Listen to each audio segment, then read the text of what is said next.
हमें seven sisters कहते हो, फिर अपनी ही बहनों को पराया क्यों बनाते हो?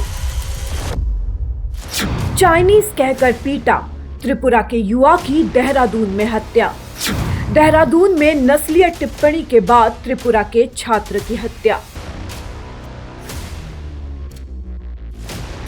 त्रिपुरा के छात्र एंजल चकमा को चाइनीज कहकर बेरहमी से पीटा गया।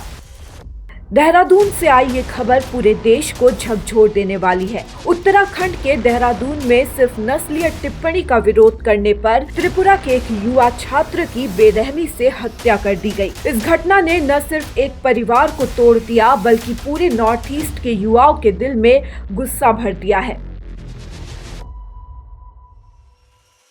मृतक छात्र का नाम एंजल चकमा है। एंजल त्रिपुरा का रहने वाला था और देहरादून के जिज्ञासा यूनिवर्सिटी में MBA के लास्ट ईयर का स्टूडेंट था। 9 दिसंबर की शाम एंजल अपने छोटे भाई माइकल चकमा के साथ सेलाक्वी इलाके में किराने का सामान खरीदने गया था।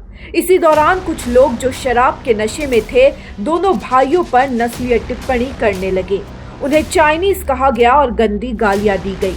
जब एंजल ने शांत तरीके से इसका विरोध किया और कहा कि वे भारतीय है तो बात और बिगड़ गई। आरोप है कि इसके बाद हमलावरों ने दोनों भाइयों पर हमला कर दिया। माइकल के सिर पर जोरदार वार किया गया जिससे वो गंभीर रूप से घायल हो गया।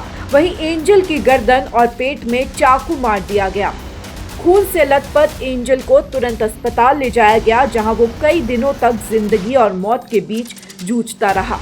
आखिरकार 27 दिसंबर को इलाज के दौरान एंजल की मौत हो गई। एंजल की मौत की खबर मिलते ही त्रिपुरा में शोक की लहर दौड़ गई। उसके शव को दिल्ली के रास्ते अगरतला लाया गया। महाराजा बीर बिक्रम हवाई अड्डे पर परिवार के लोग, छात्र संगठन और कई नेता मौजूद रहे। इसके बाद एंजल के शव को उसके पैतृक गांव उनाकोटी ले जाया गया जहां अंतिम संस्कार से पहले भारी संख्या में लोग उसे अंतिम विदाई देने पहुंचे। पुलिस ने इस मामले में अब तक 5 आरोपियों को हिरासत में लिया है जिनमें 2 नाबालिग भी शामिल है।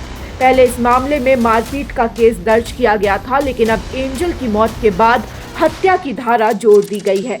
वहीं मुख्य आरोपी अभी भी फरार है। पुलिस को शक है कि वो नेपाल भाग गया है। उसकी गिरफ्तारी के लिए 25,000 रुपए का इनाम घोषित किया गया है। इस घटना के बाद त्रिपुरा में लगातार विरोध प्रदर्शन हो रहे हैं। परिजन और छात्र संगठन केंद्र सरकार से दखल की मांग कर रहे हैं। लोगों का कहना है कि नॉर्थ ईस्ट के युवाओं के साथ होने वाली नस्लीय टिप्पणियों और हमलों पर अब सख्त कदम उठाने की जरूरत है ताकि किसी और एंजल को अपनी जान न गंवानी पड़े। ऐसे में सोचने वाली बात यह है कि आप हमें 7 सिस्टर्स कहते हैं लेकिन दूसरे राज्यों में अपनी ही बहनों के साथ ऐसा सलूक करते हैं। जब बांग्लादेश या कोई और देश नॉर्थ ईस्ट पर टिप्पणी करता है तब पूरा देश एकजुट हो जाता है, लेकिन अपने ही देश के अंदर हमें चाइनीज, मोमो और न जाने क्या क्या कहकर अपमानित किया जाता है। रंग और चेहरे की वजह से हमें पराया बना दिया जाता है। क्या यही आपकी एकता है? क्या यही आपका राष्ट्रवाद है? News desk report search the reality. বিয়া, জন্মদিন বা আপোনাৰ যিকোনো বিশেষ অনুষ্ঠানৰ বাবে one stop solution ambience banquets. আপোনাৰ প্ৰতিটো অনুষ্ঠানৰ বাবে এটাই শ্ৰেষ্ঠ স্থান, Guwahati's finest and luxurious banquet হল।